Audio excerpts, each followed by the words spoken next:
2, we changed it to 1. Next Thursday, we have Stellantis coming. Everybody got my invite for that. I'm very excited, okay? And I'm gonna ask you what you wanna hear from them, but that will be just one written assignment.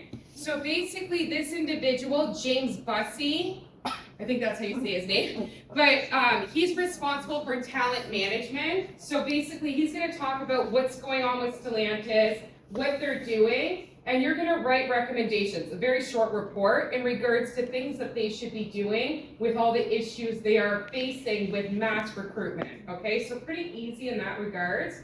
I also encourage you all, I did get feedback when they came to Odette Stellantis, they weren't good, right? So making those comments about relationship building with candidates, make those, okay, nicely, but be honest in that perspective, because they are looking for help. Do you know what I mean? Then we have this final research presentation. If you saw, again, I put it December 5th. Did I do this with this class before? I think I did, I don't remember. But you can actually record it, okay? So if you don't want to do it live in class, you can record it. And again, remember I said, it doesn't have to be due December 5th. If you're doing it December 19th and you're recording with your group, that's fine, okay? I'll provide more information on that. And then the TME is just a peer evaluation, and our final exam will be online, okay? Yes. All right, multiple choice, I think, no short answers, what do we think? Yeah. Just multiple choice, okay. All right, anything about what I've mapped out here in terms of questions? Actually, if I can make it a little smaller. No, I can't make it smaller. I don't know how. Any questions? No. So those, I can't even do it. But this presentation, actually, I think this is valuable. We got questions? No questions? Yes. Prof, about the final term research presentation, Yes. what would be the topic? Have we So there discussed are it? some on the syllabus, outlined ideas, but what I Okay. would suggest, if there's a current topic in HR that HR you and your trends? group Okay. are interested in, I'm open to it. So whatever, Alright. as long as it's related to human resources, I think there's 10 examples, but those might not be compelling to you, and I want to make it something relevant to you. Do you know what I mean? So it is a group project, so probably this weekend I'll post a spreadsheet so that you can organize yourselves in groups. Okay. And then you can pick, like I said, any topic, 10 minutes presentation on a current topic in HR. So I don't know what's appealing to all of you, you know what I mean? It doesn't have to be the hottest topic, but if it's something that you're interested in, you know, actually I should tell you, there's new legislation announced today in Ontario. Has everyone heard of it? Yes, Professor. So maybe you write about that, right? So for those who don't know, so the Ontario government indicated that there's now a law saying you can't say Canadian experience. So that's actually going to impact decision making in interviews. So you can't say, oh, well, your experience was, you know, in Detroit, wherever, right? And not hire that person. So that could be a topic. I don't know. You guys, whatever you feel like. But it's a nice learning. Okay? Any other questions? Does it seem manageable the way we've adjusted? Yes. Just one more follow-up question. Is it going to be an informative sort of presentation? Like this is a topic that's going on right now? Like Okay. basically I would describe it as you're teaching someone about this topic, topic, you and your okay, group okay. came up about. If you want to do it in class, which I doubt anybody is going to do it, but that's okay, you can. But if you're willing to have the recordings made available so other people can learn from Okay. it, I'll ask that question. If you're not comfortable, that's okay too, okay? But just take it as you're teaching someone for 10 minutes in a presentation about a topic you picked, right? So, and pick what you like, right? Because oftentimes in HR, specifically because it's so diverse, you Also, gravitate to certain usually, areas. So yeah, whatever okay. you're interested in, do that, okay? No other questions? Good? Okay. So today, all we're going to do is present on diversity and inclusion, diversity, equity, and inclusion, which I will suggest this is not an area that I'm an expert in. So oftentimes in my consulting work, when I'm asked to do this, I don't. And it's not because I don't think the work is fundamentally important. I don't have the expertise to do it well, okay? So I'm gonna just post or bring up my PowerPoint. I need my phone now to get the code.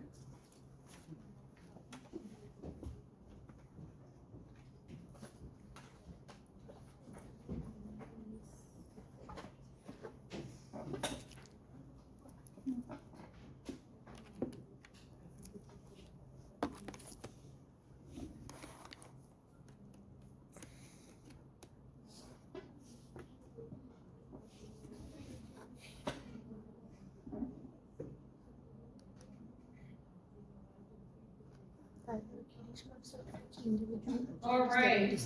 Actually, I should ask, did you guys study diversity inclusion in any class thus far? Any class touch it yet? No? Not specifically. Okay, but one thing I will say, what I plan to do in this session, because this is your article assignment, and again, I actually teach this class at 4 o'clock and it'll be recorded, so I'll make this recording available for you, but ultimately, I'm going to introduce diversity, inclusion, and equity, and then I'm gonna post articles, and again, same thing, your reflection is gonna be a 3-page double space, so 1.5 single space, on how organizations can do this better, okay? So by no means am I saying there's one answer, there isn't, okay? Every time I'm in this room, I like get a dry voice, okay.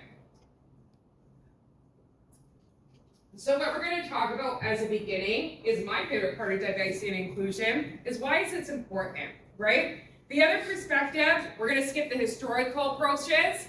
We're gonna talk about what is inclusion and why it's more important, and understand barriers when we think about diversity and inclusion. Now I want to share with you all, I don't know if I've ever actually shared this with you, but I am doing my doctorate degree, which I hate, just so you know, but recognizing I have some colleagues who are studying diversity and inclusion. And I will suggest when they're looking at diversity and inclusion, they're really looking at it from an ethnicity race. So these individuals are visual minorities, and oftentimes when they're conducting their work, it's all about ethnicity, which is part of diversity. But what else is there? What else should we consider when we're thinking about diversity? Is it just ethnicity? No. What else? Gender. Yes, yeah. Yes. Disability. Yes. Everything in the human rights, right? So Yeah. recognizing those protected class. So gender, disability, other perspectives also need to take in consideration. And actually, I was speaking to a student yesterday who was talking about gender disadvantages or inequalities in the workplace.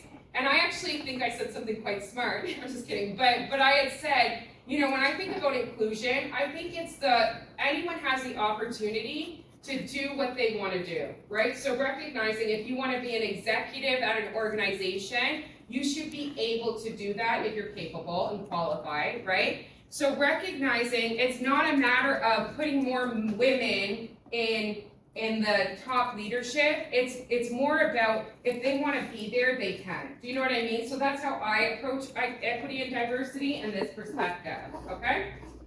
So we're going to skip this, but we are going to look at some definitions. So when we're looking at diversity, we are looking at race, gender, religion, but much more than that, which we'll talk about differently. And also understand in any collective group, we are going to have diversity among members, okay? We see this a lot in Canada. We're a very multicultural country, but recognizing sometimes in certain organizations, certain areas of the organization, we don't see that diversity, and that is a problem, right? So if we go to an organization and it's all white males, that's an issue. If it's all white females, that's an issue. You know what I'm saying in that perspective, okay?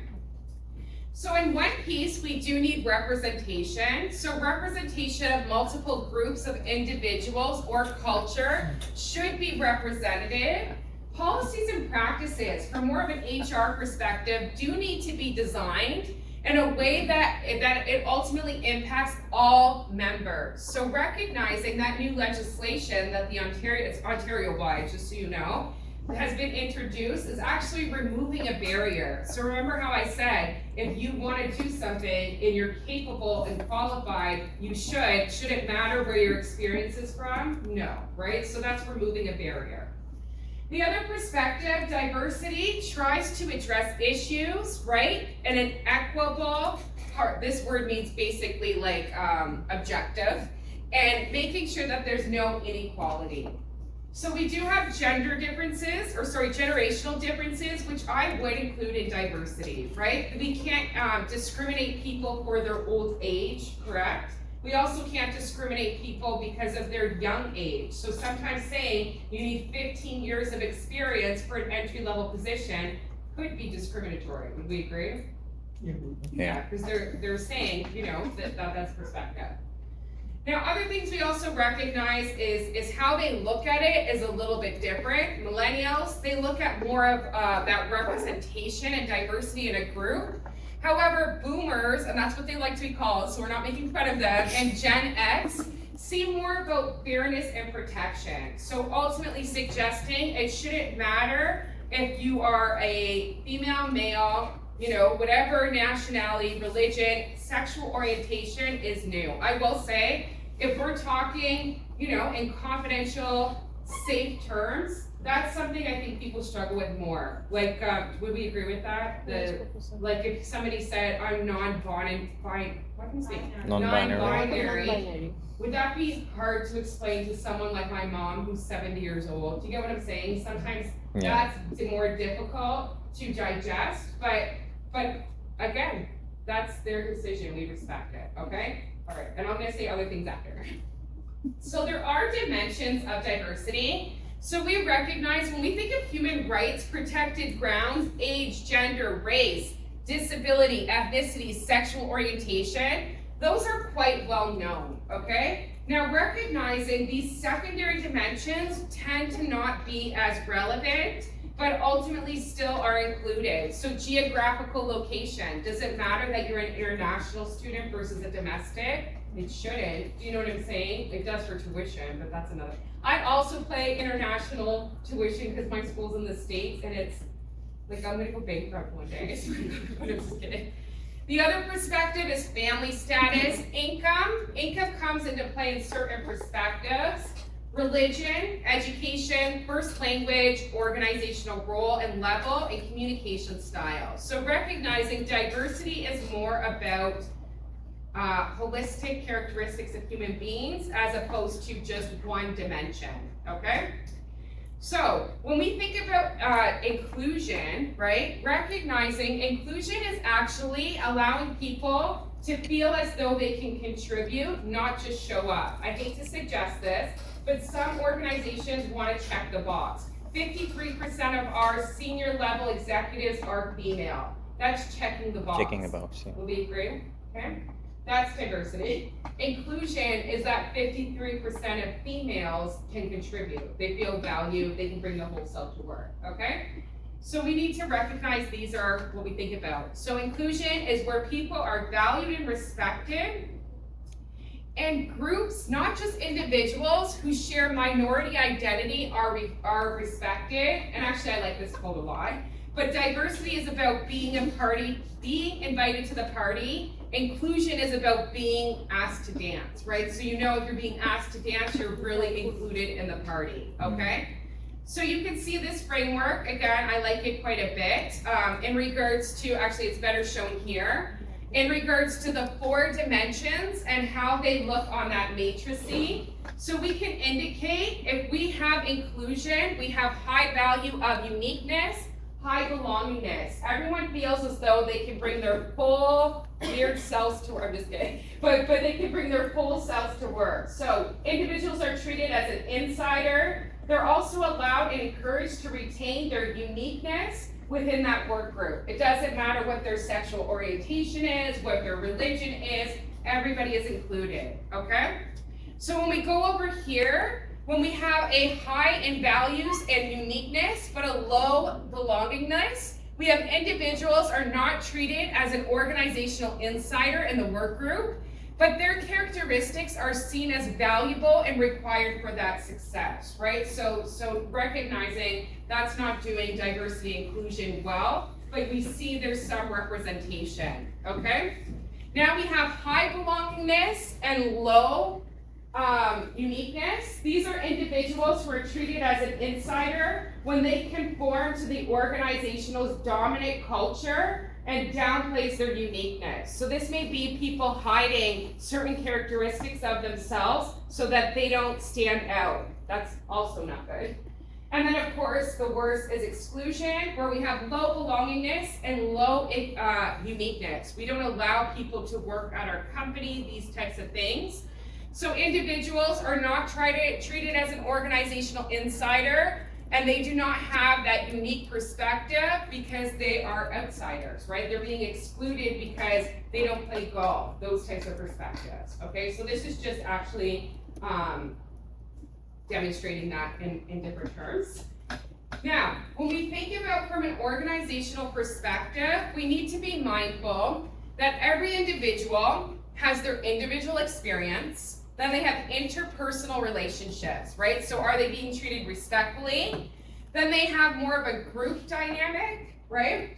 Then there's leadership, organizational practices, and then overall society. So it's very multi-layered. What we're going to be focusing on more in this assignment is probably up here. What can an organization and leadership practices do to ensure that when they're doing diversity, equity, and inclusion, it's sincere, right? And also it's effective. Not only does it have to have good intentions, we need to ensure it works, okay?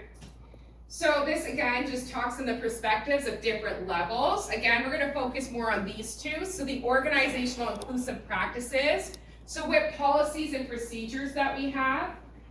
Leadership inclusive practices, promoting inclusion at all levels. Actually, I'll give you an example. It comes from ODEC, okay? So I'm a part-time instructor, which I love, but recognizing every semester we apply to our courses, right? As instructors if you're part-time. Now, there's things that we are actually assessed upon, like our resume, our education, all these other things. But as a female, I get 5 extra points for just being a female. What do you guys feel about that? Do you guys like it? Yeah. Does everybody like it? What's that? I mean, it's only 5 points, but do you think everyone would like it? No. Right? Right.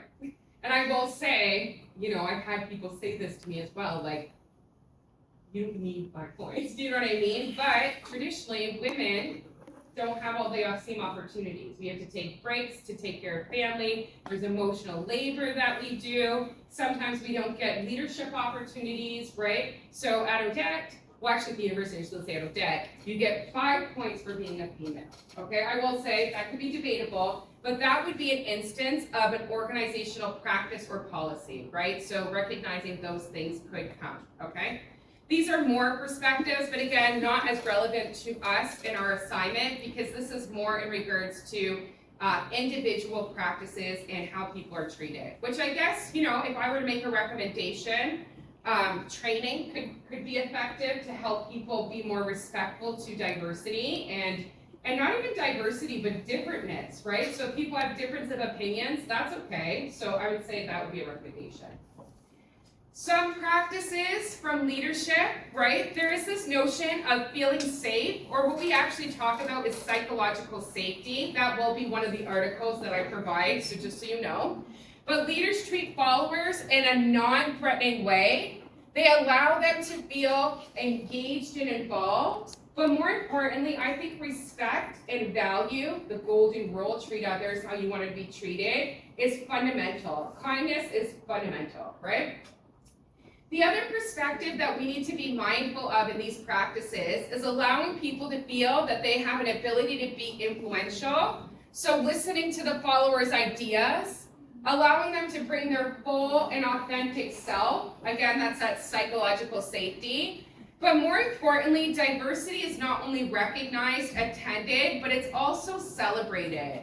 So recognizing leaders can acknowledge differences and fully embrace them, even if it produces conflict to some perspective. Okay, so these are just best ideal practices. The assignment is going to ultimately be how can organizations implement practices to make sure this stuff happens, okay? But we do need to be aware of there are barriers of inclusive diversity perspectives. Actually, this is from business communication, as I recall. But this first one is ultimately when a certain group of individuals feel as though their background is the best, okay? So they have this perception window that makes them subjective, and recognizing that any other individual besides their own are not as valued, okay? I'll give you an example. I'm Lebanese, okay? So my parents are Lebanese. Well, I guess I am too. But in my culture, right, we're actually Arabic, right? But we don't say we're Arabic, we say we're Lebanese. Lebanon. Why?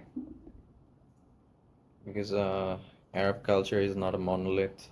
Yeah. There is like differences according to region. Yeah, I mean, if you're being nice, but they're like, no, we're Lebanese. Lebanese, the best. You know what I mean? And every Oh, I culture see. has that, right? Okay. So I'm not being that perspective. However, that could taint your perspective. You get what I'm saying? And I will suggest, you know, if you look in American culture, that could be like very uncomfortable. It could be very dangerous, to be honest, right? And all ethnicities, not just one. But being mindful of this is recognizing just because we are from a certain culture, just because I'm Lebanese, doesn't mean everybody who's Arabic isn't just as great. Do you get what I'm saying in this regard, in a very safe way to communicate this biasing, okay?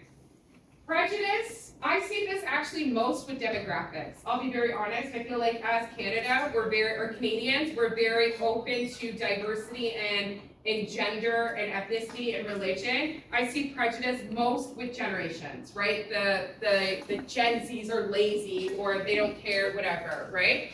So this is a fixed attitude or belief or emotion held by individuals about an individual or group based upon faulty data. So these are not necessarily just about culture, or so they're on other dimensions of culture, not just race and gender. And in my personal experience, I see it most with, like I indicated, demographics. Sometimes it can be positive, however, it's mostly negative. And we also want to recognize, as individuals, we all do hold prejudice to some degree, and that's okay, right? But recognizing we need to be aware of those. So why do I feel that way about this individual? And could I be wrong? You know, recognizing keeping an open mind is important. Next is stereotypes. Again, we have this as well. So this is putting certain characteristics to individuals of similar perspectives. This is when we use a mental shortcut to overgeneralize and create labels about individuals and groups. I would say women can't drive, which is not true. Actually, women are better. I'm just kidding. So you can't even say that. But stereotypes are also a bias that we need to be aware of. Again, we can also reduce uncertainty by actually sharing more information, but stereotypes also prevent leaders from seeing each other's individuals and unique merits and qualifications. Privilege. Do we believe this, that certain people, certain individuals carry privilege? It's okay. Yes? Will we agree? Okay, why? Yeah. I agree. What do you think? So as someone born and raised in Canada, don't I have some privileges? Yes. Yeah. As a female, maybe. They say male privilege is higher, but we all have them where we may be reluctant to communicate that. Even actually being able to go to a university is something a lot of people can't do. Do you know what I'm saying? Because of their income, their circumstances. So I would suggest something that perhaps we even take for granted potentially could be privilege, right? So recognizing that some cultures do have ruling classes, right, and also impact more of the economic and political power over those individuals. So this is nothing new, but recognizing privilege is also a barrier to inclusion, okay? So as leaders, we need to be mindful that there is a power differences, and leaders and followers can be blinded by the privilege that they have. And those with privilege are often unaware of it, right? And recognizing that the things that they have, they take for granted, so they don't know any other way, right? Like I indicated, all of us are sitting in a university classroom. For some people in the city, it would never happen. Do you know what I mean? And that's something we would never consider, okay? This is just a case study back in 1964. I thought it was interesting, so I thought I would include it. So Xerox, I don't even know, do you guys know what Xerox is? It's like, Yeah, it's like, copying, yeah, like a photocopier. company. Yeah, it's one of Okay, the good, I first. didn't know if it was that old. But recognizing they became involved in diversity and inclusion in 1964, and they actually made a company-wide commitment to retaining individuals in this perspective. And ultimately, they made groups of individuals that had support groups, right? And they actually advanced the education and leadership perspective of these individuals. And they actually adapted a model where these groups are now among multi-social groups. I'll actually share with you.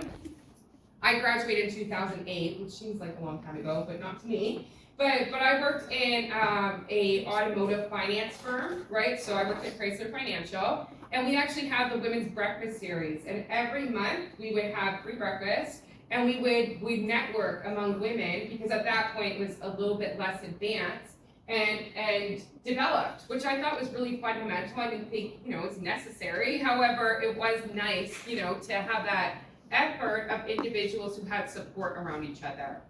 Okay, but going forth in this regards, by 1991, and remember, going back to 1991, that was a different time. 25.7% of Xerox workforce was diverse, but women were still unrepresented. So then they made a group for women specifically. And today they have 30% of their vice presidents as women and 36 overall, right? So they actually shifted by doing various perspectives with these support groups. So that's one example we can do. And then this is just kind of more of a metric, or not metric, what's the word I'm looking, like a scale. It's hard to read on my PowerPoint here. But what I would suggest is how far are we in the inclusion experience, right? So are we feeling safe as one? Are we feeling involved and engaged, two? Respected and valued, influential, authentic and full, and are we being recognized, honored, and attended to based upon who we are as individuals, okay? So, I will post today the assignment. I think I posted the instruction. It was just a question you will answer, but I do have to post some resources to assist you. I think this is a topic that's really interesting because it's so relevant. Would we agree? Yes? Do we like this topic? Yeah. All right. Do you guys want to go home? I'm tired. You don't want to go home? Why not? You want to keep? Oh, you like the topic? Good. So you're gonna write your paper so interestingly, right? That's my topic for managing libraries for manners. Oh, so then you know what? I'll allow in your group if you do your final assignment, you guys can. I'll allow that. Don't you know what I mean? If you're doing manage or what do you say? Managing performance, whatever that class is, you're doing that research so your group can do this topic. So then you you know what I mean? Have that already. You guys don't work harder, work smarter, right? Yes, boss. It's true. I know. Listen, I've never been so busy in my life, but anyways. All right, you don't want to go? No, professor. No. Why? Professor, love the topic. Oh wait, go ahead. Actually, I have a question before we go. Before you go. Before we go, Yes. maybe you can expose the tension, the current tension on this topic. I don't know if you can talk about. Yeah. So what do you mean I Controversies. would say yes. But what I would suggest is there's a lot. So but what I would say is it shouldn't be that way, right? I want to indicate that some people can be resistant to this topic, right? I will suggest they shouldn't be. But when I describe diversity and inclusion, I say, okay, no one should have the advantage over anyone. And sometimes that tension comes as people who are underrepresented, may be advocating, and that might be met with resistance and not in a good way. Do you get what I'm saying? I don't know if that answers your tension. Ask it again. No. What's your question? Okay, maybe this, when you say tensions, it's an uncomfortable topic, would you agree? Is everyone uncomfortable with this topic? But should you be? But are people? They are, and I think that's where the tension comes through, right? I'll give you an example. Actually, I'll give you a great example. I'm just like a bum today, because I was like cold and I'm like not getting dressed. But if I was a male, nobody would say anything. I taught an 8 o'clock class this morning, and someone's like, hey, are you sick? I'm like, no, I'm not sick. I'm just dressed down, right? But if I said, you said that because I was a woman, people wouldn't like that, right? And I feel like that's where the tension comes in this perspective. I was just like, oh, whatever. Like, I don't care. I'm not wearing makeup either. But I don't know, like, is that what your topic's about? Is why, what the tension is, or? We are expected to expose the controversies and tension surrounding the topic in Canada. Okay. What do I think as a first point, in Diana's opinion, people are uncomfortable with it. They should be, right? Because people are people, but I find like if you said to me, you don't like me because I'm a man, I'd be like, what the hell is wrong with you? But sometimes those conversations come up, do you know what I mean? But send me an email, I'll think about it more. But what do is that everybody's topic or just? No, yours? No, it's just just us. Oh. like we're in the same group. We're in the same group. Personnel selection. Succession planning, we talked about that, you have, what other topics? Personnel selection. Recruitment? Yeah. So what about recruitment though? Attraction and selection. So one thing, I'm like a recruitment expert, so diversity, you can send it to me, I'll give you ideas. I think I have to think more about this, because as I started this lecture, I'm not an expert, but with selection and succession planning, I have, selection practices are very unreliable and subject to biases, right? So I would go in that direction immediately. What about succession planning? Theories and then how succession planning can lead to high. Okay, the materials we provided, I would start there, there's a lot, do you know what I mean? Definitely, yes. Any others? But send me an email about the diversity one, because to be honest, I'm not an expert, yes.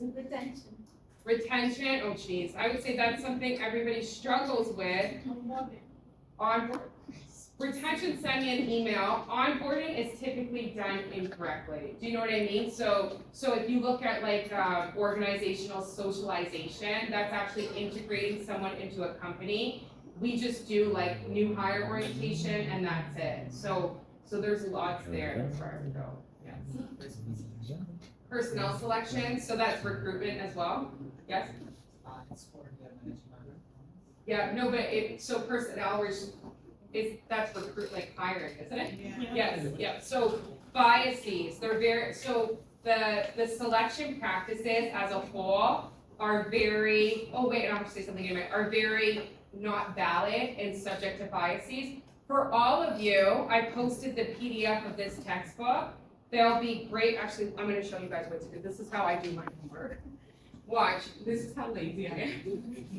Okay, so we're going on Brightspace, and I posted the PDF of this textbook, right?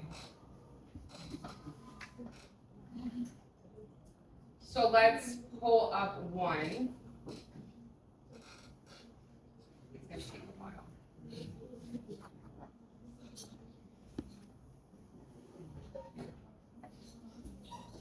Forever.